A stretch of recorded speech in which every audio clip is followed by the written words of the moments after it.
Hi friends, welcome to Mirth Crafts. இன்னைக்கு video ஒரு ஆரி work தான். இப்போ நீங்க தம்ப்நெயில்ல பார்த்த மாதிரி அழகான ஒரு parrot motif தான் நம்ம ஒர்க் பண்ண போறோம். எனக்கு தெரிஞ்ச குட்டி குட்டி டிப்ஸ் எல்லாம் ஆட் பண்ணியிருக்கேன். ஸோ வீடியோ ஸ்கிப் பண்ணாமல் பாருங்கள், அப்போ தான் உங்களுக்கு புரியும்.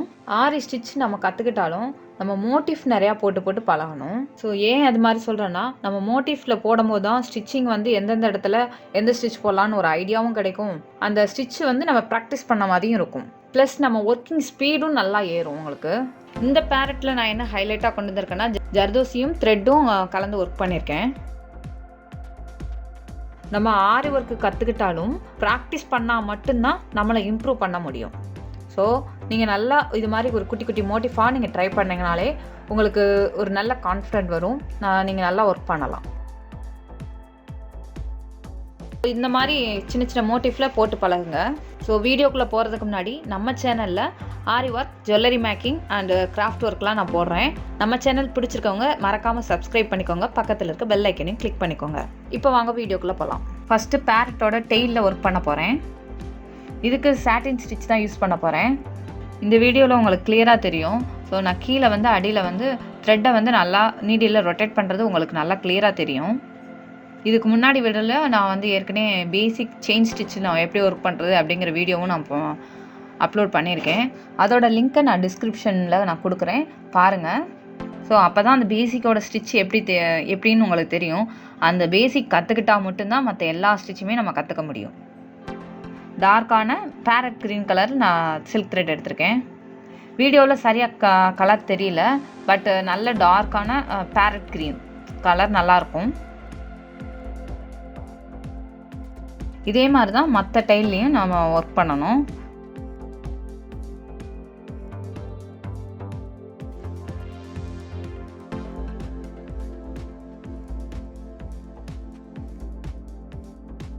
ஸோ சாட்டின் ஸ்டிச் ஏற்கனவே நம்ம நிறைய வீடியோவில் போட்டிருக்கோம்.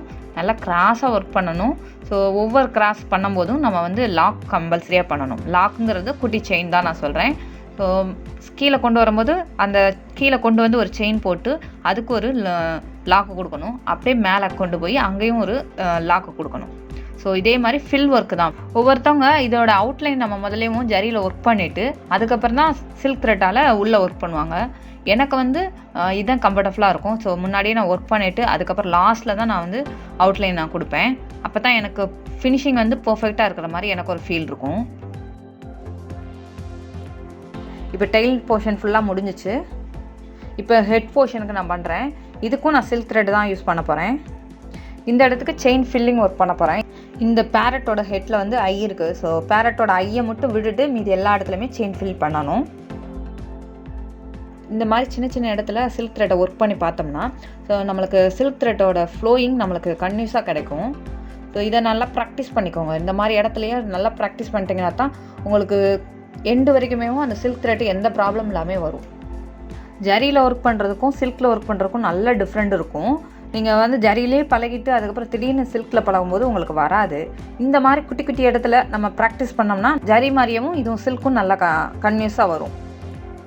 ஸோ ஃபில்லிங் ஒர்க் பண்ணும்போது நல்லா நெருக்கமாக கொடுக்கணும். ஒரு லைனுக்கும் இன்னொரு லைனுக்கும் கேப்பே விழுவக்கூடாது. இப்போ பாருங்கள், நான் வந்து ஃபில்லிங் நல்லா முடிச்சிட்டேன். இப்போ ஐக்கு வந்து நம்ம ஃப்ரெஞ்ச் நாட் போட்டுக்கலாம். நெக்ஸ்ட்டு வந்து கழுத்து பகுதியில் ஒரு ஸ்டோன் செயின் வைக்க போகிறேன். இதுக்கு வந்து நார்மல் ஸ்விங் த்ரெட் தான் எடுத்திருக்கேன். ஸோ நீங்கள் ஜரி கூட எடுத்துக்கலாம். நான் இப்போதைக்கு தானே, அதனால் நான் நார்மல் த்ரெட்டே எடுத்திருக்கேன்.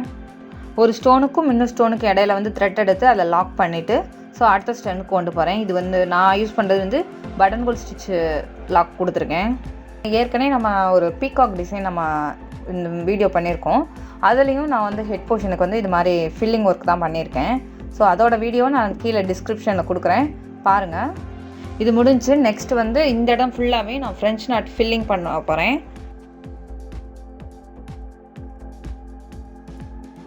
த்ரெட்டை நீடில் எடுத்துகிட்டு எண்டில் நாட் பண்ணியிருக்கேன். இந்த இடம் ஃபுல்லாக ஃபில்லிங் ஒர்க் தான். ஸோ த்ரெட்டு வந்து 5+5 10 ஸ்டாண்ட் எடுத்திருக்கேன். அடியிலேருந்து த்ரெட் எடுத்துகிட்டு இப்போ நீடியில் த்ரெட்டு மேலே வச்சு ஒரே ஒரு ரவுண்ட் சுற்றிட்டு பக்கத்துலேயே நான் உள்ள இன்சர்ட் பண்ணிடுறேன்.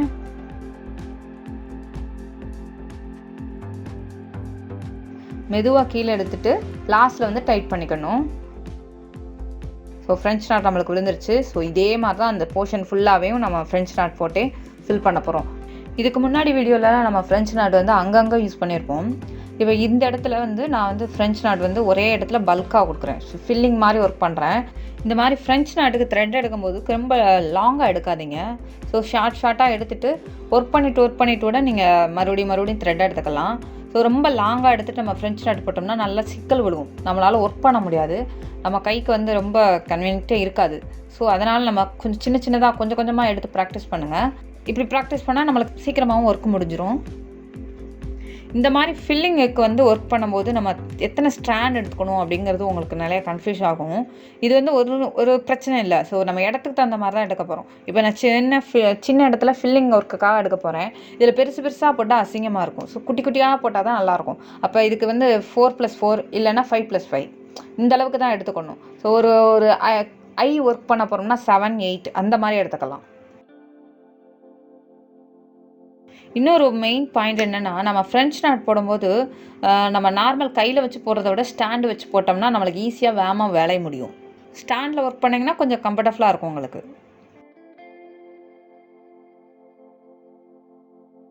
இப்போ வந்து பேரட்டுக்கு நான் அவுட்லைனு ஜரியில் கொடுத்துக்கிட்டு இருக்கேன்.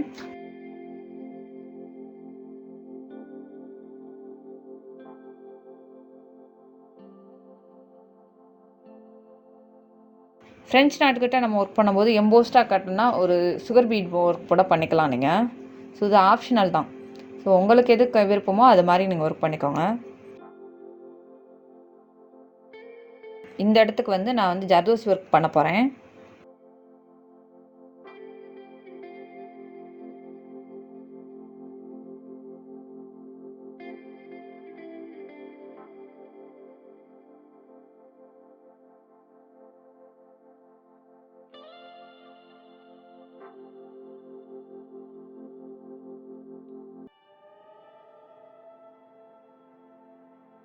இப்போ சிங்கிள் செயின் போட்டு நான் வந்து கம்ப்ளீட் பண்ணிட்டேன். அந்த வாய் பகுதிக்கு வந்து நான் ரெட் கலர் த்ரெட் எடுத்திருக்கேன். இதுக்கும் செயின் ஒர்க் தான் பண்ண போகிறேன். வாய் வந்து 2 பகுதியாக பிரிஞ்சிருக்கும் நம்மளுக்கு. அப்போ இது தனியாக அது தனியாக நம்மளை ஒர்க் பண்ணணும். ஒர்க் பண்ணிவிட்டு நம்ம அவுட்லைனு ஜரியில் கொடுத்துட்டோம்னா நம்மளுக்கு நீட் ஃபினிஷாக வந்துடும்.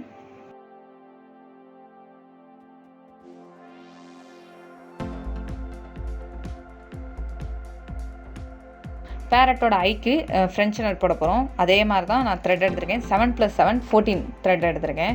ஸோ உங்களுக்கு ஆப்ஷனல்னா 8+8 16 கூட எடுத்துக்கலாம்.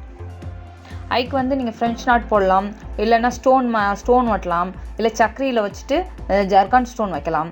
ஸோ கலர் ஜர்கான் ஸ்டோன் கிடைக்குது. அந்த மாதிரி கூட வைக்கலாம் நீங்கள்.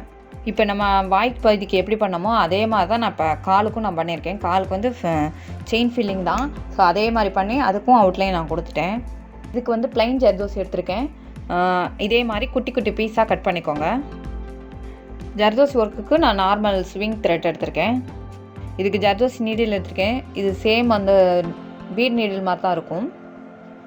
இப்போ அடியிலேருந்து த்ரெட் எடுத்துகிட்டு இதில் வந்து ஜர்தோசி லோட் பண்ணுறேன். லோட் பண்ணிவிட்டு ஒரு ஸ்டிச் பண்ணுறேன். அதை லாக் பண்ணுறேன். ஸோ ஸ்டிச்சிங்க்கு ஒரு லாக்கு, அப்புறம் ரிவர்ஸ் கொண்டு போய் ஒரு செயின் ஒர்க் பண்ணி அதுக்கும் லாக் கொடுக்குறேன். இப்போ அந்த லாக்லேருந்து ஜர்தோசியை லோட் பண்ணுறோம். உங்களுக்கு வீடியோ பார்த்தா நல்லா கிளியராக புரியும். ஸோ ஆஃப் கொண்டு போய் அதுக்கு ஒரு ஸ்டிச் பண்ணிவிட்டு அங்கேருந்து லோட் பண்ணி நம்ம ஜர்தோசி ஒர்க்கு கொண்டு வரோம்.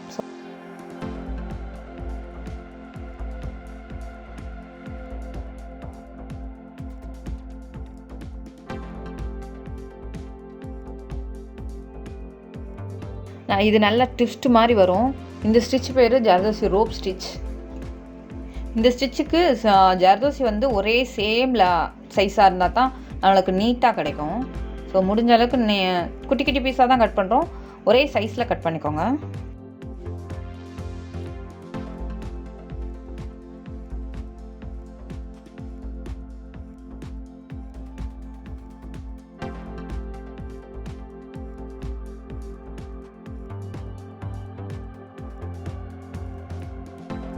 ஸோ இந்த லைன் ஃபுல்லாக நான் முடிச்சிட்டேன். நெக்ஸ்ட்டு ஒரு லைன் வந்து சுகர் பீட் வைக்க போகிறேன். ஸோ சுகர் பீடு வந்து இந்த திலகம் ஷேப்புக்கே நான் வைக்க போகிறேன்.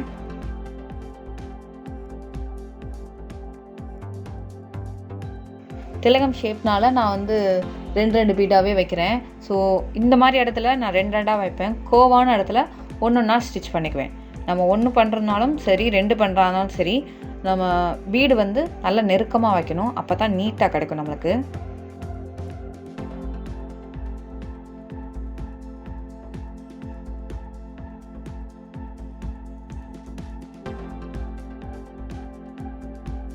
சுகர் பீட் முடிச்சாச்சு.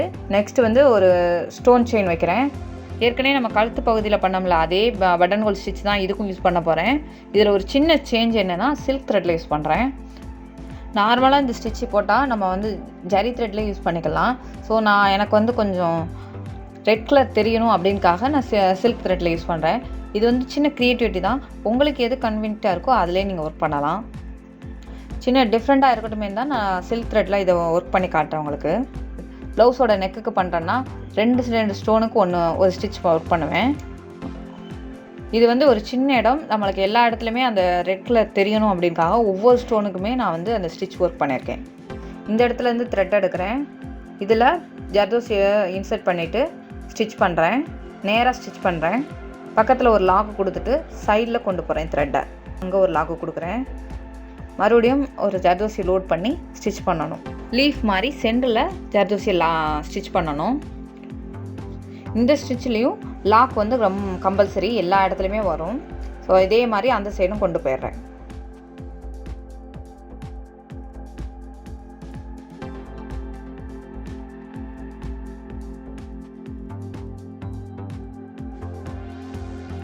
இப்போ ஒன் சைடுக்கு மட்டுமே நான் ஜர்தோசியை லோட் பண்ணி ஸ்டிச் பண்ணுறேன். இதோட சைஸ் எப்படி கட் பண்ணணும்னா ஃபஸ்ட்டு நம்ம லோட் பண்ணோம்ல அந்த ஜர்தோசி மட்டும் கொஞ்சம் பெருசாக இருக்கணும். அடுத்தடுத்த ஜர்தோசி எல்லாமே அதை விட சின்னதாக இருக்கிற மாதிரி பார்த்துக்கோங்க. அப்போ தான் வந்து லீஃபுக்கு கரெக்டாக இருக்கும்.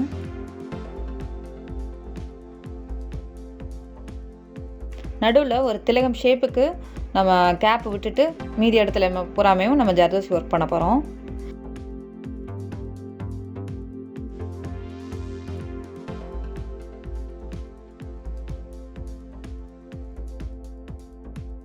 சேம் அந்த சைடும் ஜர்தோசி ஒர்க் பண்ணணும். இப்போ 2 சைடு நான் முடிச்சிட்டேன். நெக்ஸ்ட்டு இந்த இடத்துல ஒரு ஸ்டோன் ஒட்ட போகிறேன். எனி கலர் எதுனாலும் ஒட்டுக்குங்க. ஏன்னா இதுக்கு மேலே நான் லோட் தான் பண்ண போகிறேன். ஒரு எம்போஸ்ட் ஒர்க் தான் பண்ண போகிறேன். இதுக்கும் சேம் நான் ரெட் கலர் த்ரெட் தான் எடுத்திருக்கேன். ரெட் அண்ட் க்ரீன் காம்பினேஷனில் தான் இது ஃபுல்லாமே ஒர்க் பண்ணியிருக்கேன். இப்போ அந்த ஸ்டோன் மறையிற அளவுக்கு அது மேலே நம்ம லோட் ஸ்டிச் ஒர்க் பண்ணணும். ஸோ இது எம்போஸ்டாகவும் இருக்கும். கீழே இருக்க ஸ்டோன் நம்மளுக்கு தெரியாது. ஸோ இது ப்ராக்டிஸ் பண்ணால் மட்டுமே தான் வரும். நல்லா ப்ராக்டிஸ் பண்ணிங்கன்னா உங்களுக்கு ஈஸியாக வந்துடும். இது ஃபஸ்ட்டு ஸ்டார்டிங் பண்ணும்போது உங்களுக்கு கஷ்டமாக தான் இருக்கும். ஒரு 4 தடவை ப்ராக்டிஸ் பண்ணால் உங்களுக்கே ஈஸியாக வரும். ஃபைனல் லுக் எப்படி வரும்ன்ட்டு நான் ஃபோட்டோ அட்டாச் பண்ணியிருக்கேன் பாருங்கள். இப்போ பேரட் ஆரி ஒர்க் நம்மளுக்கு முடிஞ்சிச்சு, கம்ப்ளீட் ஆயிடுச்சு. இது சின்ன மோட்டிவ் தான். நான் இதில் வந்து 7 or 8 ஸ்டிச் நான் யூஸ் பண்ணியிருக்கேன். ஸோ இதே மாதிரி குட்டி குட்டி மோட்டிஃபில் நீங்கள் ட்ரை பண்ணி பாருங்கள்.